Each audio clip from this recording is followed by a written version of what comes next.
Yeah, dambalasik nun at supportahan natin yung paparating na event niya, yung album launching niya. Check nyo lang, Drudies. Ito susunod, sana huwag mo nang patagalin dito sa Bacod Restaurant.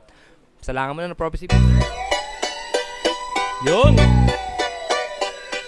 Shout out agad, Speech Bars. Maraming salamat. Yeah.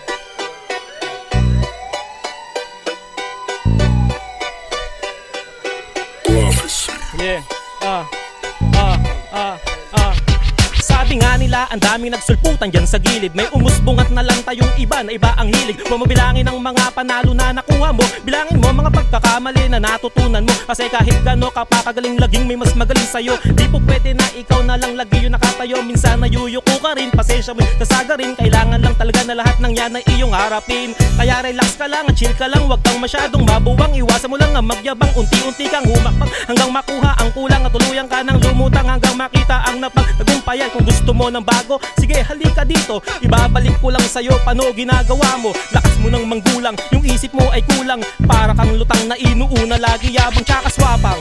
Piling matapang, akala mo siguro buntot mo ay pangdigmaan. Pinapatulan mo mga bubwet na wala pang laban. Nung ikaw ang binalasa, biglang nagmaang-maangan. Nakakatawa talaga yung mga isip bata. Sarap nilang tawanan pag-asar na parang puta. Ngayon alam mo na kung paano trato ko sa gago. Kahit anong gawin ngayon wala nang mababago. Hindi kami nagbago, umiwas lang sa mali. Sa tama lumagay, hindi kami nagkamali. Ng pagkakatiwalaan sa huli ay napabuti. Kaya naubos na mga lapok palamuti. Hindi basihan ang inuman para masabing tunay. Tunay na plastik ang tangina nakakaumay. Usapan puro issue, imbis tungkol sa buhay. Kung ganyan tropa mo po, tabigti na lang ang patnubay.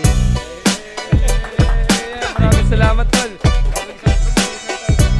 Thank you lang kay Romano sa pag-imbita sa akin dito. Tsaka shoutout sa mga tropa ko. Yun. Maraming salamat, tol. Maraming salamat. John, nahanap pa tayo ng mga rapper na pwede mag-speak sa dagdagan natin.